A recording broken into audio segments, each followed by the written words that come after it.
Hello everyone and welcome back to class. I am the Temple of Isis Fellowship Academy. Welcome back, students. I'm so glad that you are here and learning about all of these amazing things that are hidden in plain sight. But I am like the best person to break it all down and help you understand things and explain everything. So this is like history courses. This is like esoteric studies. This is like mythology. This is like astrology. This is like astronomy in a sense. This is like science all the way. So I'm glad that you are here. I have so much information to cover about one important planet called Venus. Today is the day to do it. It is very, very, very interesting. All of this new information you guys are going to be learning about this beautiful planet, okay? So quick recap from the last class. Class number 4 was all about Mercury's mind. How we connect as humans, connect to the planet of Mercury. Why it is important to understand how to connect with your sign that is located in Mercury in your birth chart, and also the purpose of Mercury. So what we learned here is that Mercury is all about the mind, all about the creation of your own intellect. And what is intellect?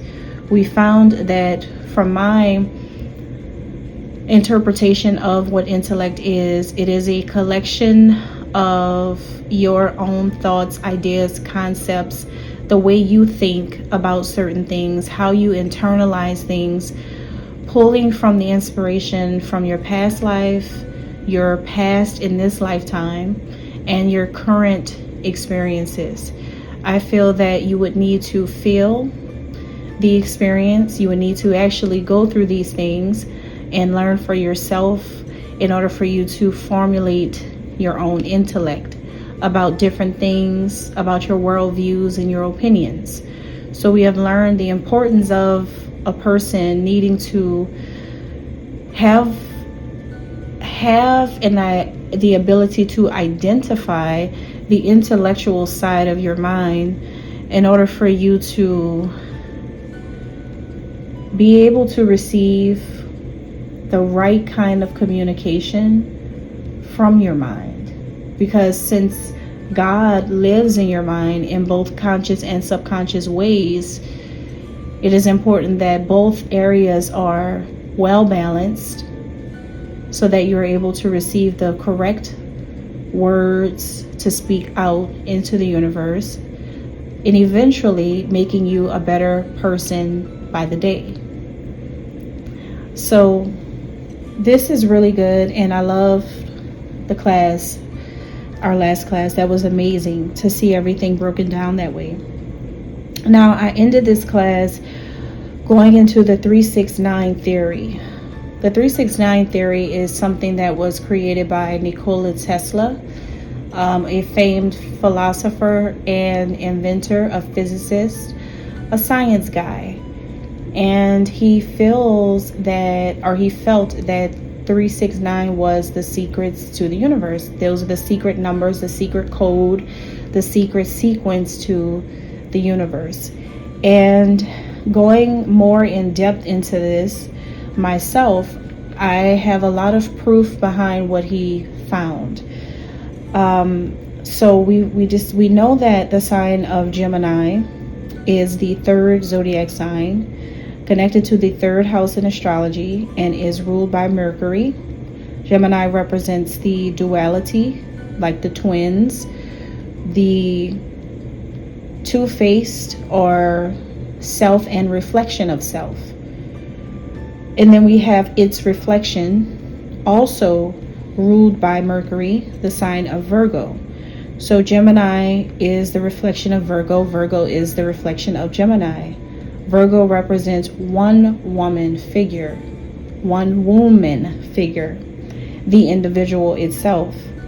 And the Gemini is just the reflection to that individual. These two, being ruled by Mercury, serve as the transporters, which is why these two signs are located at the lungs, the throat area of the human body. Since we do need air, air, Gemini is an air sign, and Earth is connected to Virgo, meaning the body. So we do need air flowing through. Notice the word flow. We do need air flowing through our bodies. We do need that oxygen pumping in order for life to occur. Remember the word occur from the last class. The word occur is to happen, to take place. So in order for the intellect to, or for Mercury itself to have a purpose, you have to be able to receive life, to receive that air. Otherwise, you're just dead. You're lying dormant, right? So I hope that I didn't lose you with that. But the 3-6, we have that from Gemini being the third zodiac sign, Virgo being the sixth zodiac sign, and then you add these together, and your 9 is where Jupiter comes into play. So what this means is that going back to the Sun King class, I think that was class 3, going back to that class, we have learned that the sun is our innate will, our innate purpose, what we naturally are born to do according to God. And this journey in life is all about finding your subconscious purpose, the purpose that is hidden from you. And this life journey is just really the road that you are taking, the path that you're carving out is leading you to the subconscious purpose. What you feel you should do, what kind of career you're going to end up having, what path you're going to follow, how many kids you end up having, your legacy.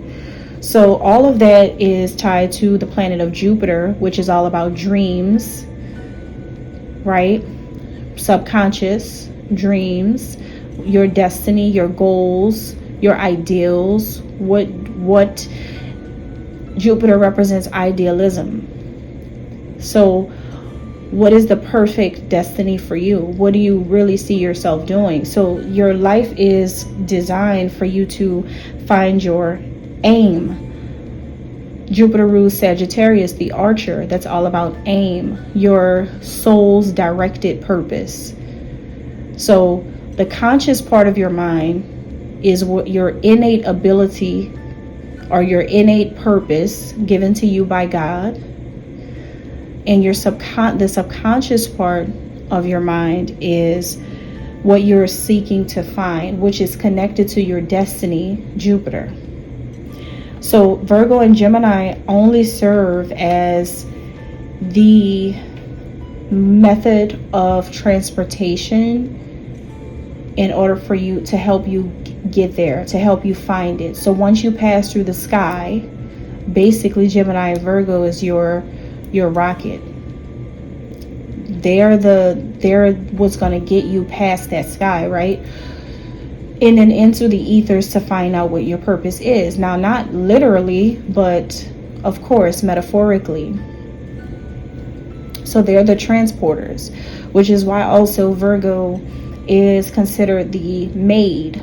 Virgo is the maid, the one who provides a service, the one who caters to you, the one who helps you, the help. Virgo, the help. Gemini, the communicator. So they're the messengers, basically. They're going to help you. And think about it, messengers, communication, throat, lungs, all of that. All of that's involved in communication. So the communicators of the zodiac, and these two coming together to help you is creating your finality, the 9. 3 and 6 added together is 9. So these two coming together to help you, they're coming together to help you unlock your own secrets of your own universe, your own existence, what it is that you're supposed to do. So let's continue on now. Let's start class 5, all about Venus. I'm so excited.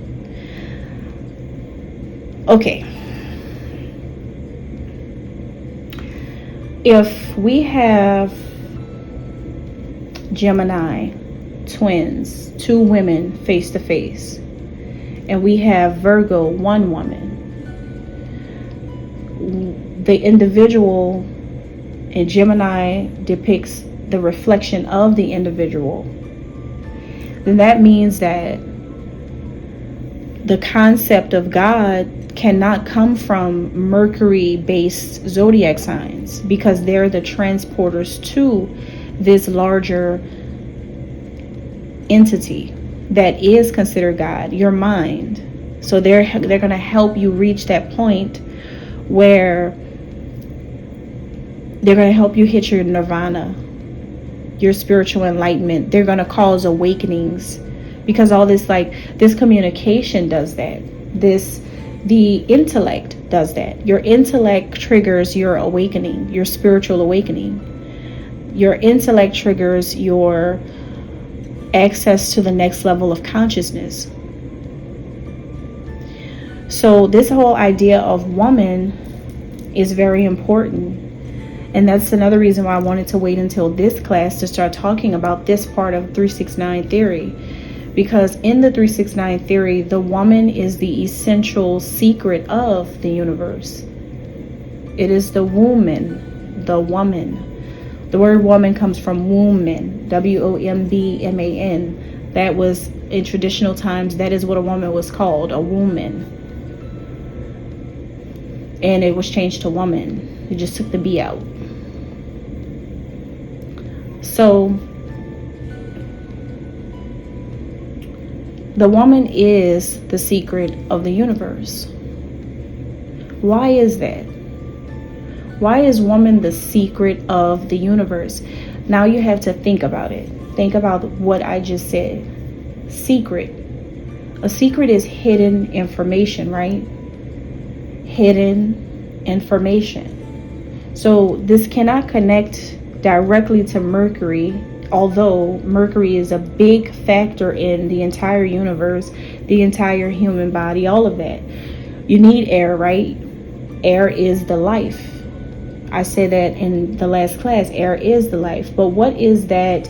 Now that we know that we have the vehicle, the transporter of this life, then what is life itself? What is that air? What is that kind of intellect? Where is this even coming from? Where are these thoughts and ideas? Where is this air even coming from? Well, scientifically, we know how air is created. Scientifically, we know how oxygen happens, the process. We talked about that in the last class. We know the process. However, remember I said, I asked you guys about the letter O. In the table of elements, oxygen is illustrated by the letter O. And I said that this O is so important. Why is everything shaped like an O? The Earth, other planets, what a pregnant belly, the womb. The shape of the O is so important because it really is a symbol for a woman's or a mother's womb. The womb of a woman, the shape of it. Our entire universe has been created with all these circular objects. Our heads too. It kind of mimics that. That O, that womb, that connection to motherhood, to pregnancy, to fertility. So the woman is the secret of the universe, not only because of that, but the hidden thing.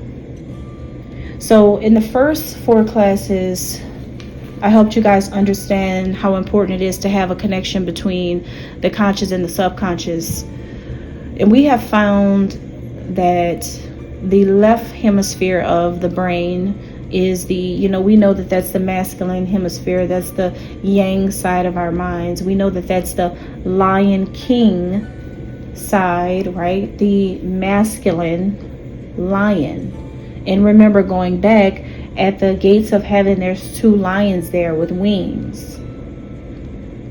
One is masculine, and I'm going to introduce you to the feminine now. I'm going to tell you all about the feminine lioness and how this relates to that, and why there is a male and a female in the first place. Why is there an X and a Y in the first place? A yin and yang, a woman. Where did this woman come from? Because for some reason man thinks that this is a man's world, but this whole thing is the womb of a woman. And that's the secret of the universe. See? We don't have a God that is of one sex. We have a God that is of male and female sex. X and Y. The woman is important just like the man, which is why humans mimic this concept when they co-create, when they make children, when they make love. So there is a woman and a masculine and a feminine version of God.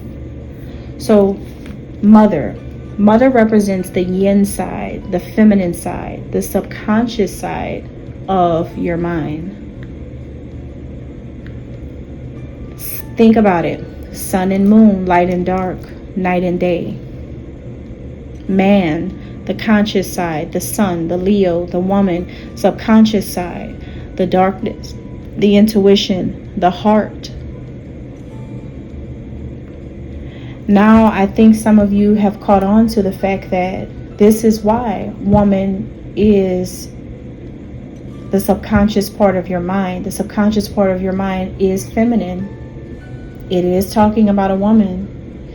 Your heart and your body is the subconscious part, because you can't help who you love, and because love is blind. And Venus, the planet that symbolizes love, is too subconscious.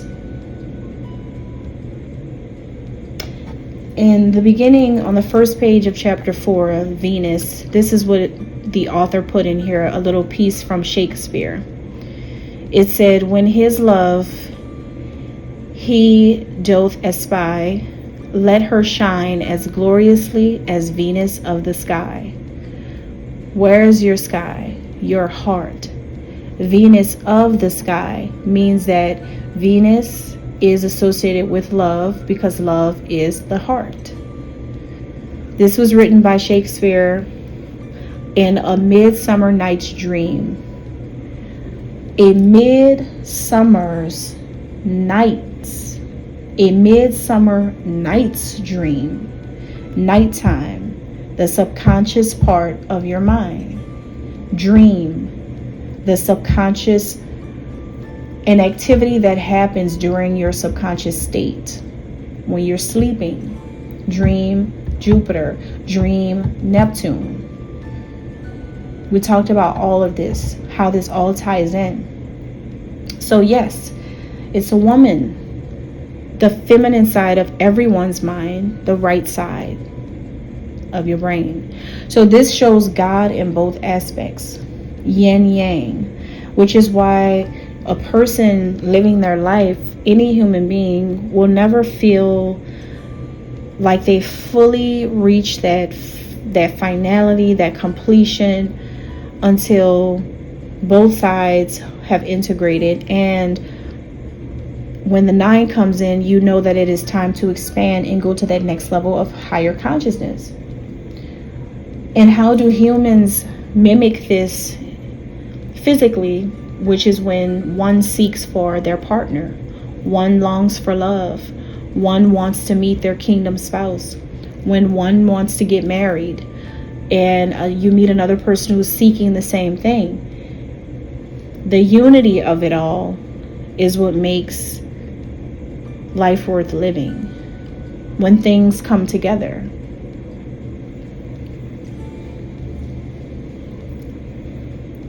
Now, we know that we have a simple depiction of this, like the caduceus in the healthcare field. These two serpents coiled around the rod of Asar, or Osiris. Coiled around this rod of Osiris, we have a light snake and a dark snake.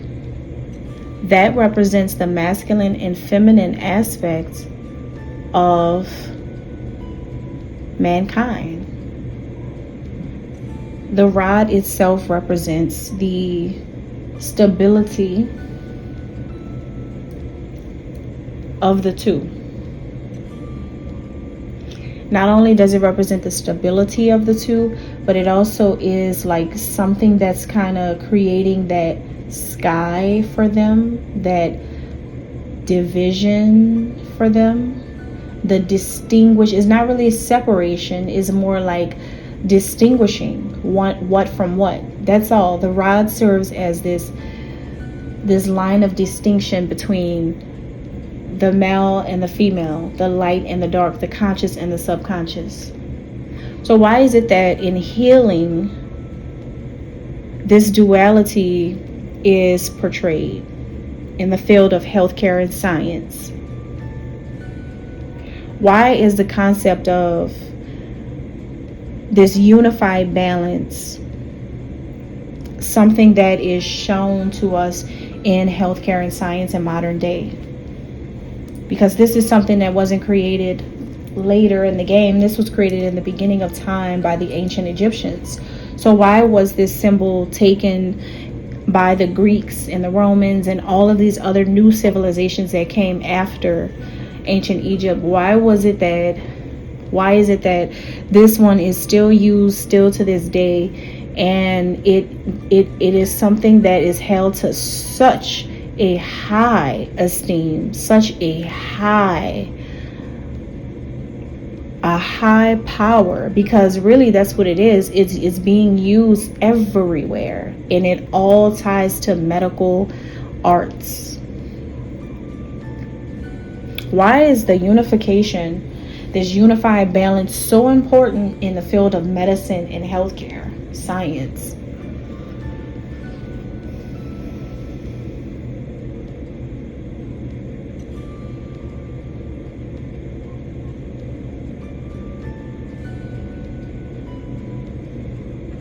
Because people know, the ancients knew, talking about us, talking about Greeks, because of learning from us, what we all knew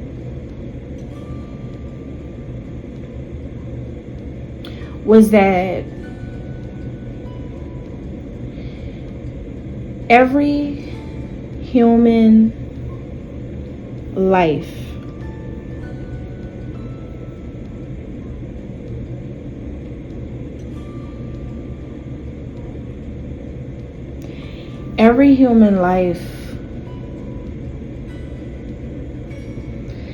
has these purpose. Every human life has this purpose. So if everyone has a purpose, an innate purpose, then there is a reason for everyone to live.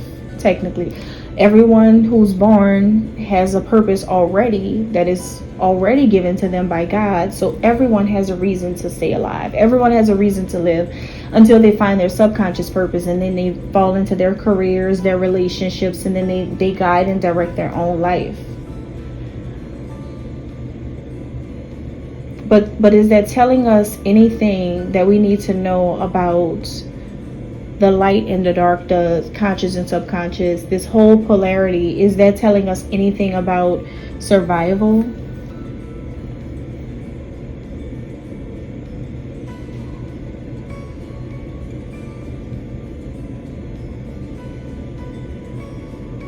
It's telling us everything we need to know about survival. Because think about the human body, the heart and the sun,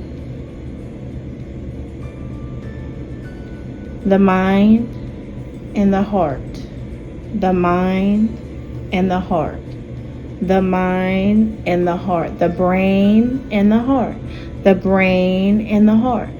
These two things are what is the most vital areas of the human body that determines life or death.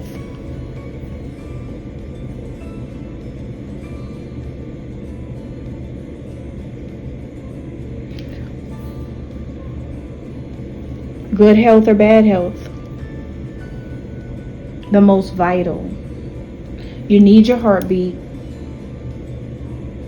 and you need your brain fully functioning.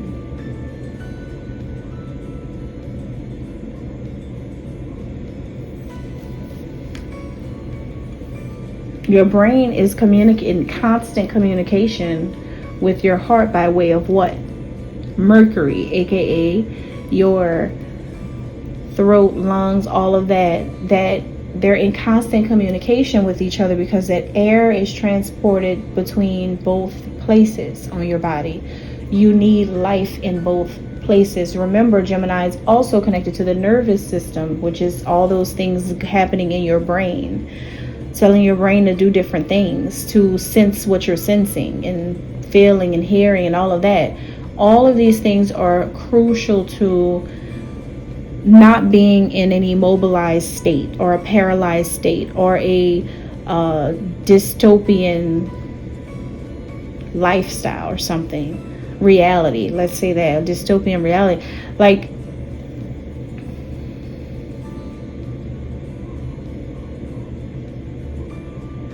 to be fully functioning, normal and healthy human being who's gonna have a high chance of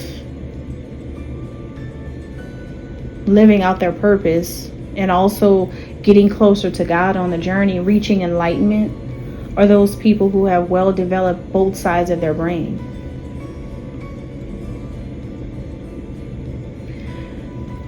And remember, how do you get there? Your heart and Mercury, we know that so far. The transporter and the heart.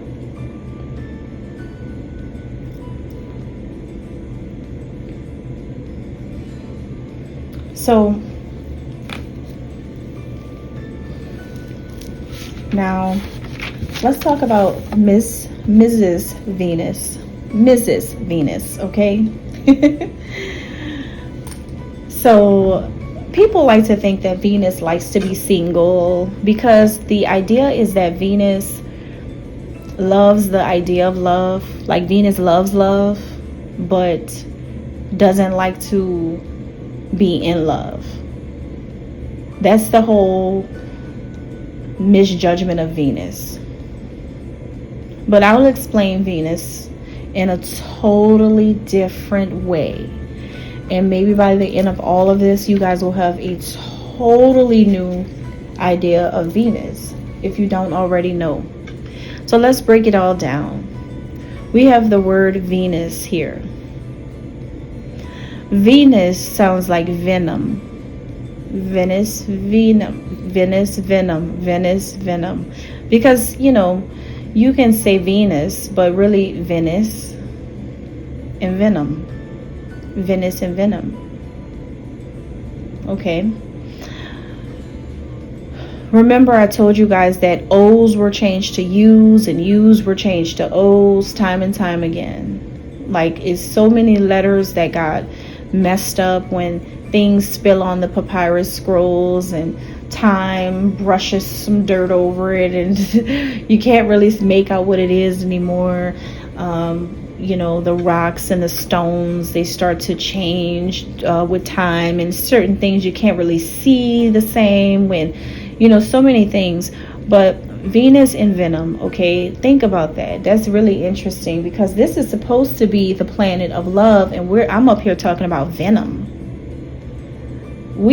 As soon as you hear venom, you think about a snake, a vicious snake that's got this poisonous venom.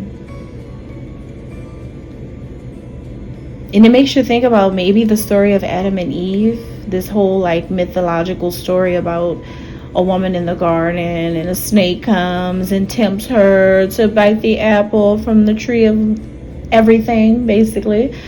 And then sin comes upon the world, and all of that, right? So the craziest thing is that Venus is everything that a snake represents. Love itself is everything that a snake represents.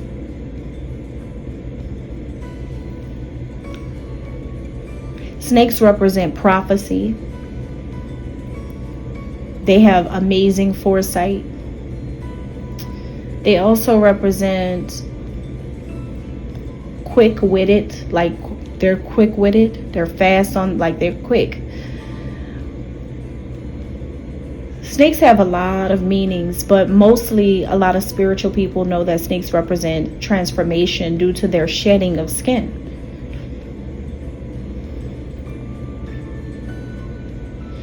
And that's why a lot of men, they feel like women are just these vicious little snakes. Because women just slither their way into their lives and then end up giving them the most poisonous bites. Men feel really defeated by women often, and it's interesting. So let me explain this snake thing here with Venus. So we have, like, in ancient Egypt, we have snakes everywhere. Everybody knows there's like these particular little vipers. Notice the V's: Venus, venom, viper. Okay, there's like this one type of little viper, like a water snake, right?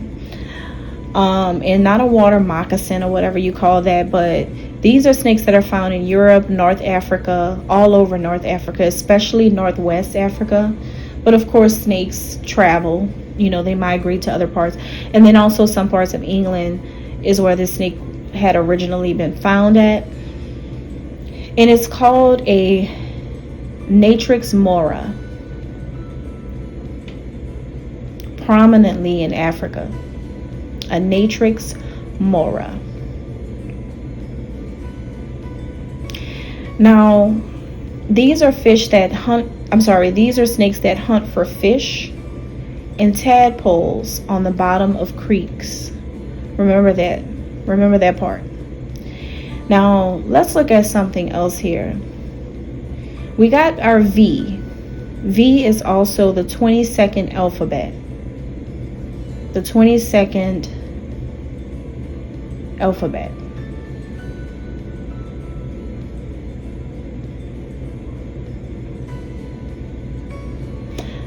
If you're into angel numbers or synchronicity, that represents unity. Okay. Now, hold that thought. Now, let's look at the second part of Venus. We have Nus or Nus. But this like whole S at the end of certain words wasn't even a thing back then. So we're just going to look at Nu. Nu in Greek alphabet was the 13th letter. The only reason why I use V in the English alphabet is because V wasn't available in the Greek alphabet. So I can't tell you what number the letter V was in Greek because that didn't exist. But the letter N did. So in Greek alphabet, the letter N was the 13th letter. In an English alphabet, it was the 22nd. Now, it's very interesting that we're talking about all of this, right? And in astrology, I'm going to share something with you guys.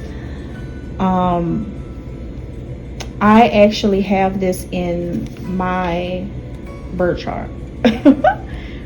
Like my Venus.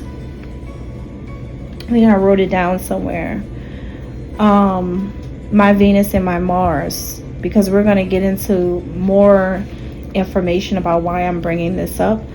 But one of them is at the 22nd degree and the other's at the 13th degree. I think my Venus is at the 22nd degree, the V, and my Mars is at the Nu, the 13th degree. And when you're looking at love itself, you're going to look at Venus and Mars. not just your Venus in astrology. Now, why do I say you look at Venus and Mars? The reason why you look at Venus and Mars is because Mars was the, oh my God, the lover of Venus. Venus was, I mean, the most loyal to Aries. If we're talking about Roman mythology, but if we're talking about traditional history, then that is, of course, once again, the story of Set and Osir, Isis and Osiris. So if we're looking at traditional history, factual information, that's that love that they're talking about. They're talking about Isis and Osiris, but it's really like, you know, Romans say Venus and Aries. One's ruled by the planet Mars and one's ruled by the planet Venus. So one is a Taurus or a Libra, the other one's in Aries or a Scorpio. We have Venus and Mars. This is the ultimate type of love in all of its essence. Now, in astrology, it's been said that the combination of Venus and Mars people in love may not create a long-term relationship unless their sun and moon relationships fully support each other. Meaning, if there's compatibility amongst the sun and the moon signs, then it can be long-term. However, the romance, the attraction, the expression of love itself is like the epitome of love itself. Like, I mean, the epitome of what love really is, the real thing, is always shared between Venus and Mars. So I just found it very amazing, once again, that my Venus is at the 22nd degree and my Mars is at the 13th degree in astrology. And this is literally the V in the alphabet is the 22nd and the 13th in Greek alphabet. So I want you guys to see something in that. And I'm going to bring this all together in just a second. But the most important thing that I want you to take from this is one thing about this. After this entire course here today, the Ankh symbol is literally the symbol for Venus, the Egyptian Ankh. The Egyptian Ankh is the key of life, or the key to life, however you want to say it. And remember, I said that the woman is the secret of the universe. And life is the air,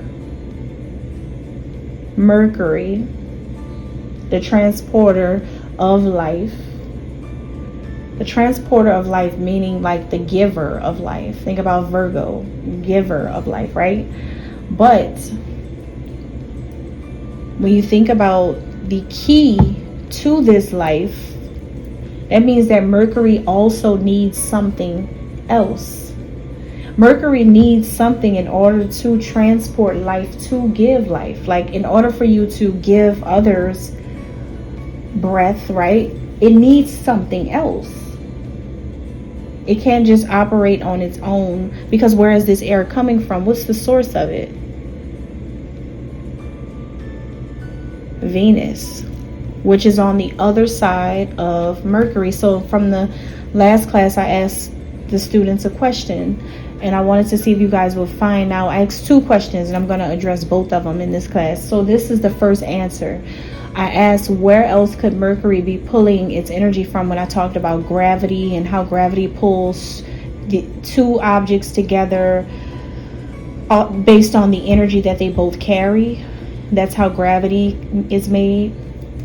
And I asked, okay, well, if your body mimics this, and so what is I think I said, if your body mimics this, then If we know that Mercury is pulling energy from the sunlight, being that Mercury is the closest planet to the sun, right? And Mercury, since it's the transporter of air, is pulling energy from the sun, your brain. Where else is it pulling energy? Going back to Gemini, the nerves connected to the brain, all of that.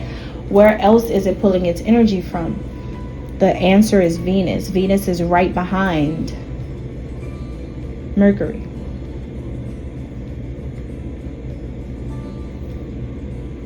So Mercury is the gravity between Venus and the sun, God and love. And remember, conscious and subconscious, the sun is before Mercury in the view of Mercury, the conscious, and Venus is behind Mercury, the subconscious, the hidden, the secret, behind the whole thing. The hidden gem, Gemini, the hidden gem behind this whole operation has been Venus the whole entire time. Because without love and without God, you ain't living. You ain't living right. Without love and without God, you're not living right. You're not living right. You're not living right. That's why it's so easy for people who are intuitive, and we're going to get into intuition in a minute too, but that's why it's so easy for people who are intuitive to find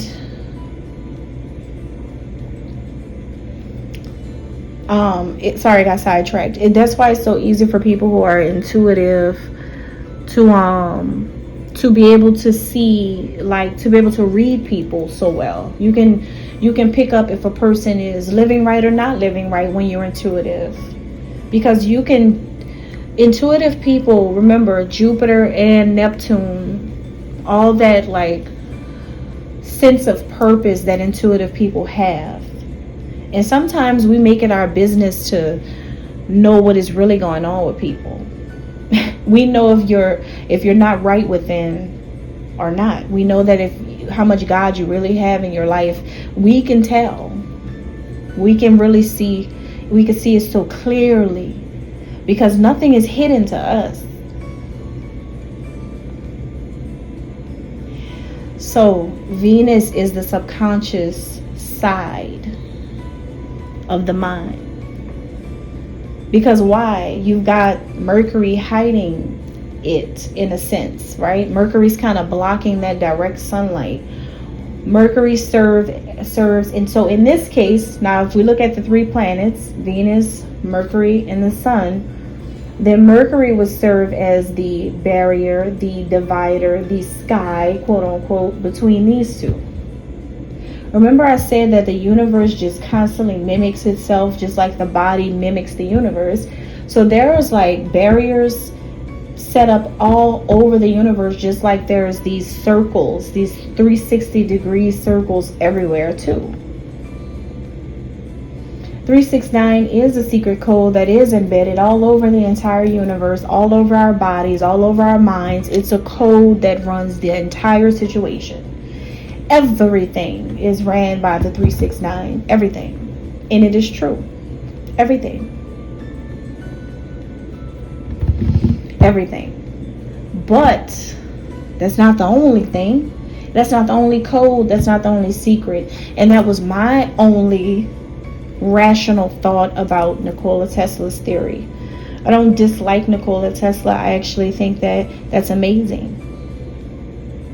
But I don't really know enough about the guy either. But what I do know is that is amazing, what he did. But is it the only way to see everything? It's not. That's why this whole book is going to help to reveal so many other things. But is it true that it's imprinted all throughout the entire landscape of the existence of things? It is.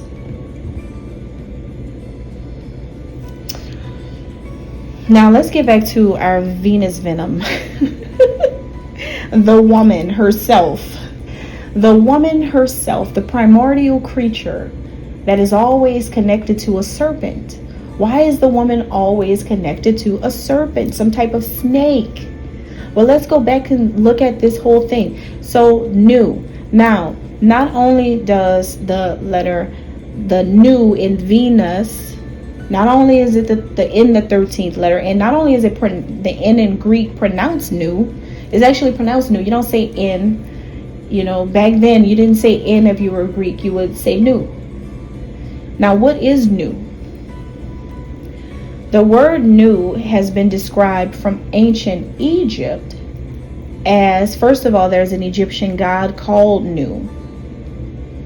Okay? An Egyptian god called Nu. But the meaning of the word nu is water. It describes an oceanic abyss from which creation began. So like an oceanic, just an abyss. Just imagine like a cosmic abyss of some water just floating around with some other particles and all this stuff, right? So it's this oceanic abyss from which creation began. The sacred lake. So where would the sacred lake be? It would be those waters of heaven, the waters above the firmament. Right?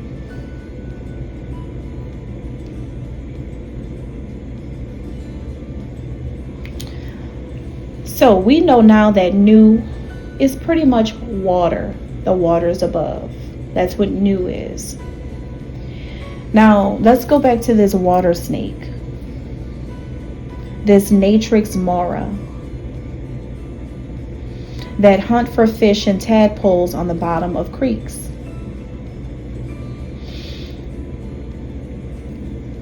When I say Natrix mora, you probably think I'm saying Matrix, with like the movie Matrix, which is like the concept of an environment or material in which something develops, a surrounding structure. So the environment or material in which something develops is what the ancient Egyptians called nu. Nu sounds like new, N-E-W. It sounds like something new. Right? So in the nu is the beginning of all creation. The beginning of everything. Everything came out of this oceanic abyss. The waters above. And there's a snake literally called the Natrix mora. There's a cat in ancient Egypt called the Ma, and Ra, the god Ra. So there's a connection even there with this watery abyss, the whole Egyptian, and Egyptian cats have a meaning that has everything to do with the creation of human beings as well, but I'm not going to get into that today. That's why they were praised and worshipped, because they had a connection in ways that humans are not ready to know. And I don't even think that I'm going to ever reveal that just plain like this. Like, I'm just not going to do that. But it has a sacred meaning to it. And so anyway, we have this matrix right now. There's another word, and I'm going to help you guys understand why woman is so important. This other word that sounds like this. So I'm going to say it again. Natrix mora. And then there's a word called mediatrix.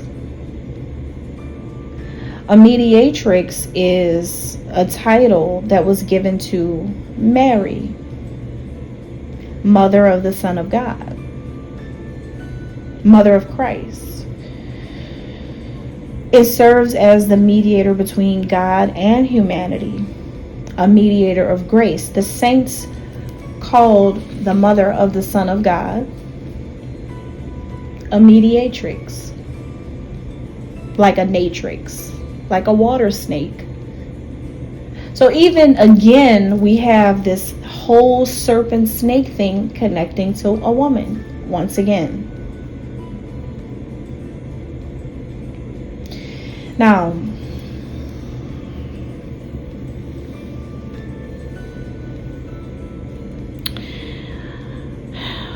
there's another snake. And this snake is called a horn viper. There's two different types. There's a horn viper and then there's a water viper. The Natrix Mora and then the horn viper. So the horn viper is like the more like, basically this one spends 98% of their life on the land, in the sand, in the desert. This one slithers around the desert and makes an F sound, like F as in free, F as in father. That kind of sign makes the F like a f.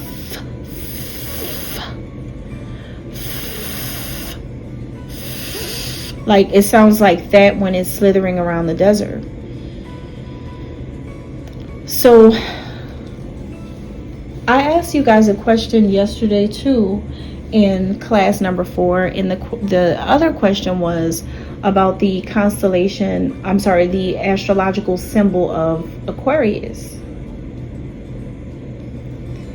Because I had mentioned that because it's like, why is it that Virgo, Libra, and signs like Aquarius, they're not represented by an animal? Because the word zodiac means circle of animals. So why are they not represented by animals? And I remember telling you that that's because a lot of things got changed. You tell one person a story and another person a story and another person a story, and then the story starts to change. And by the time it gets back to the original sayer, it's all twisted up. So with astrology, a lot of things got added and taken away. Now, Aquarius has been there though, but they changed something about it, and that's some type of animal or living thing, a living organism. They removed the whole concept of this from the constellation of Aquarius. Now, it was an easy change, or it could have been a mistake by modern day people. It could have just been a mistake to think that these two waves were waves and not two snakes, because they look the same. In Egyptian hieroglyphs, the illustrations of snakes look just like waves,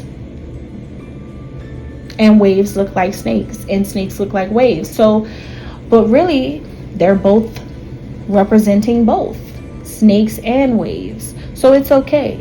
It's okay, because I'm going to tell you why water and snakes have such a big connection anyway.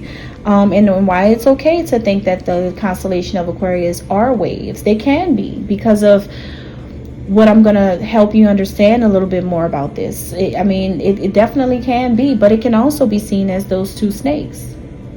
A horn viper and that water viper, that Natrix Mora and that horn viper. Why is this even relevant, and why is this so important? Because once again, just look at the caduceus. The two snakes, once again, coiled around the rod. The rod is the stabilizing force between masculine and feminine, male and female, right? And these snakes represent transformation. Now, Aquarius, right? Planet ruler, that's Uranus. Uranus is a planet that is, the attributes of Uranus are revolution, inventions, newness.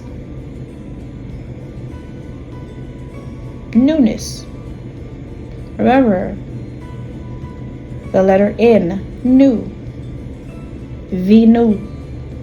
Venus, however you want to say it. So we have something new inside of this thing. So something new is being created out of the new. The NU, the sacred lake, the waters above, the firmament, something new got created there. And whatever this thing was that got created there has something to do with Uranus. Has something to do with, is something to do with not just the water, but snakes. Snakes represent renewal, which is why in every ancient story, almost every ancient story, there's always a snake involved. Snakes are symbolic of transformation, death and rebirth, renewal. The process of renewal is always connected to a snake. Something new got created. 2 snakes here, right? Or the waves of water, or both. Now, the water bearer is connected to the sign of Aquarius, the water bearer. The water bearer is basically, that means there's a mystical healer who bestows water or life on the land. In Genesis, in the Bible, in the beginning, God had separated the waters from the waters. So God's the one who put the water there and then separated it, right? So which means that the water bearer is just another expression of what God did. Put the water there and separated it. Land, put the land there to separate the waters, to create the barriers, and the sky to create the vault, right? So the water bearer is showing you a symbol. Now we have like a symbol of God. It's 11 o'clock. Aquarius sits at the 11 o'clock point, right next to the high point, the 12. And we did talk about 12 and its meaning, its significance, and all of that in a previous course.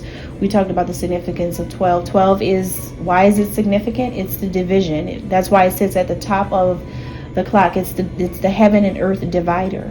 It's the division, the division between heaven and earth, the subconscious and conscious, the celestial from the earthly.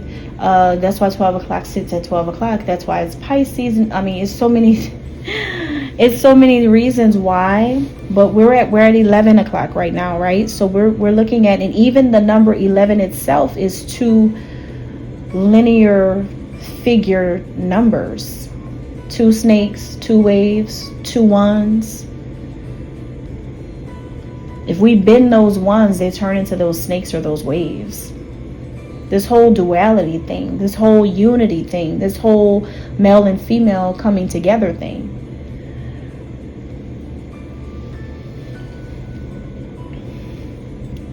Uranus even has new in the word. Ura-nu.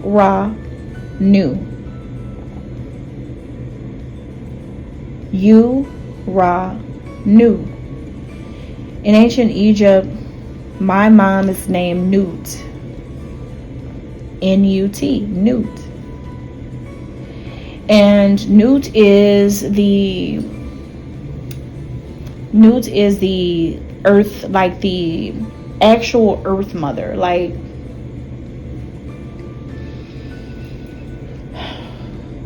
the overseer of earth, basically. And Jab is Father Sky. So you have this whole Nut thing, Egyptian mother Nut, who birthed the gods and goddesses.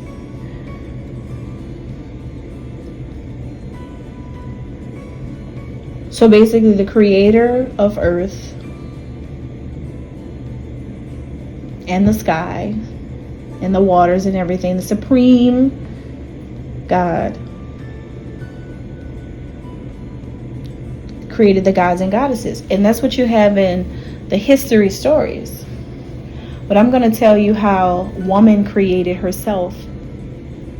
This is telling you right here, woman literally created herself. Because who is the water bearer?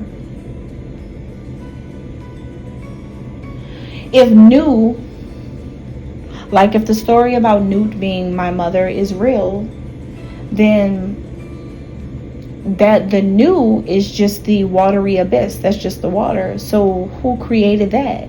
Who created even the watery abyss? Who's the water bearer?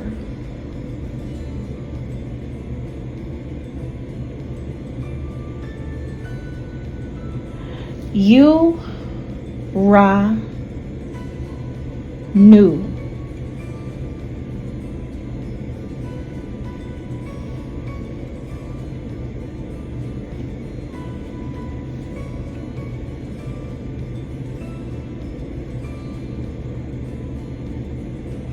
Aquarius, aqua. Aquarius, aqua, us. Re is the feminine version of Ra. Re is the feminine version of Ra.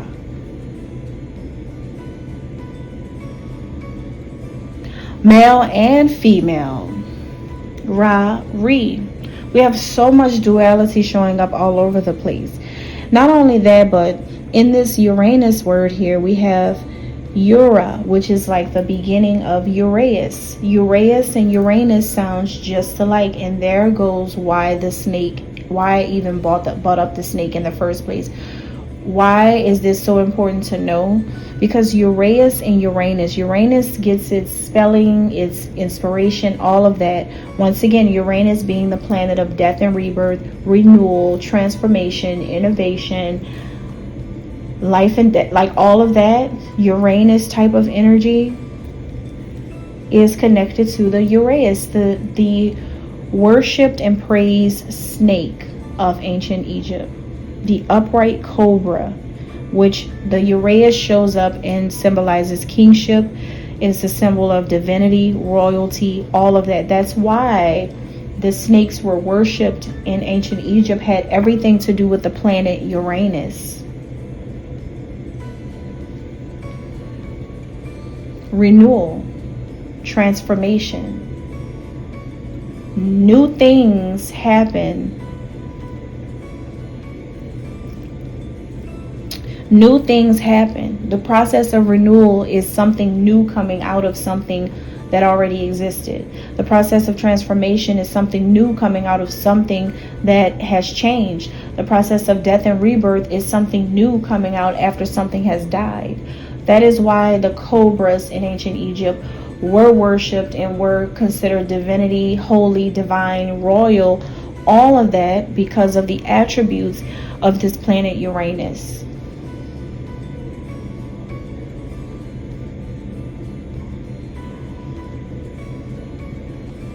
Because snakes are connected to womanhood, life itself, the womb itself. Because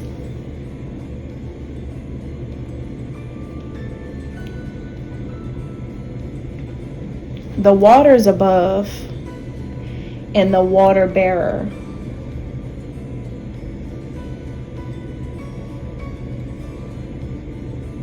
The waters above and the water bearer. The firmament, the waters above the firmament and God.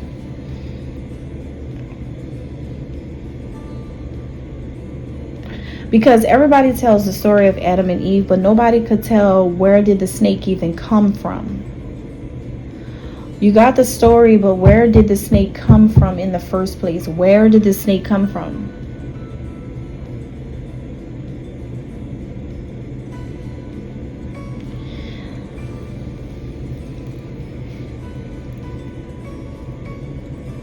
Snakes come from the new, the waters above.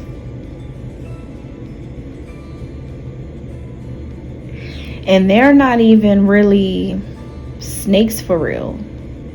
That's a woman for real.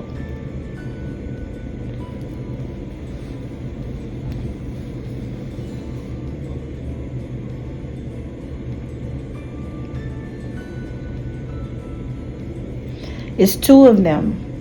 It's a masculine and a female. Anything that has been created with its counterpart.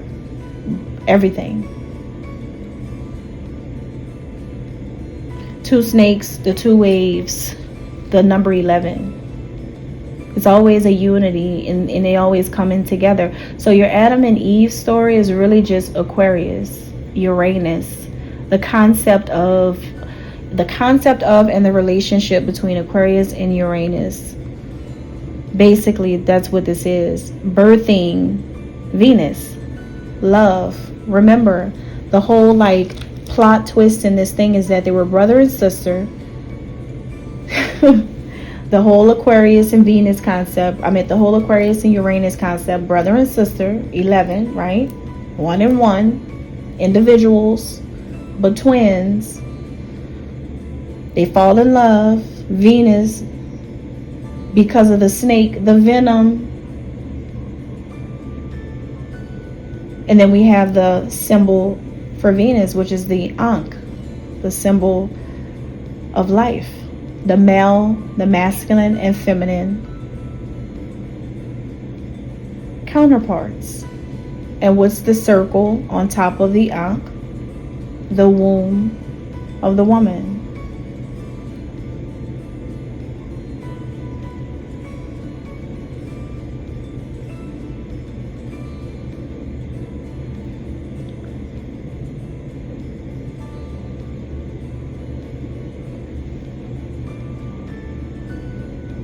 Earth.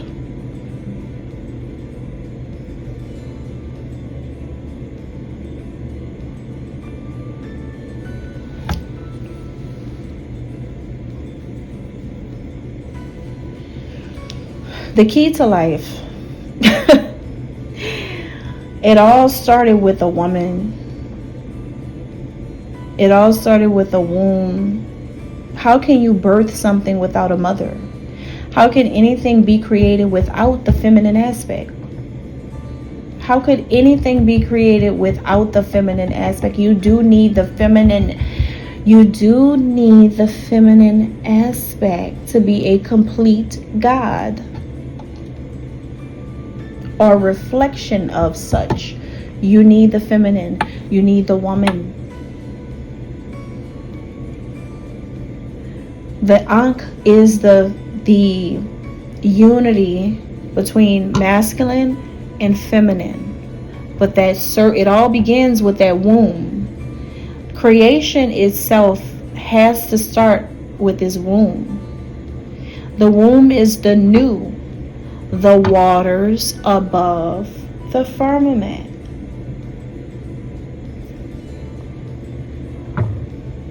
The firmament is the two arms underneath the circle on the Ankh.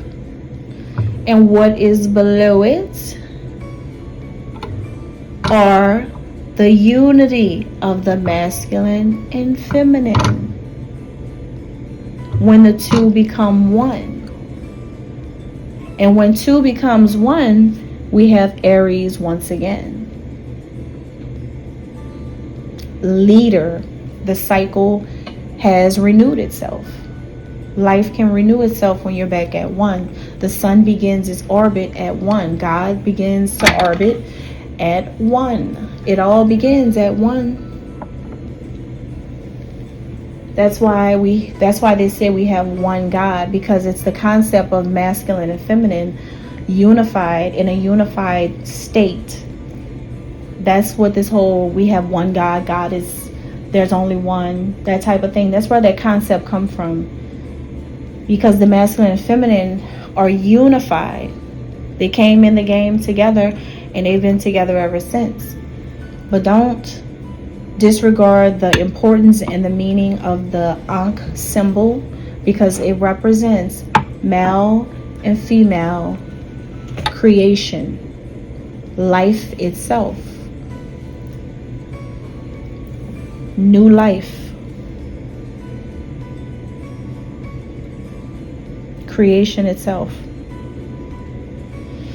So there's a lot of information here in Venus. So there's going to be a part 2 or maybe even 3 with Venus. There's a lot of information, and I knew that I would not be able to finish it all at once in one video. So what I'm going to do is end this, and then I'll do another one right after, and I'm going to try to get them uploaded like with each other in a collection, because Venus is so important. So we don't want to rush anything. I've only gotten through one page of information. Okay, so I will come back and we're going to pick up where we left off and get more deeper into the planet of Venus.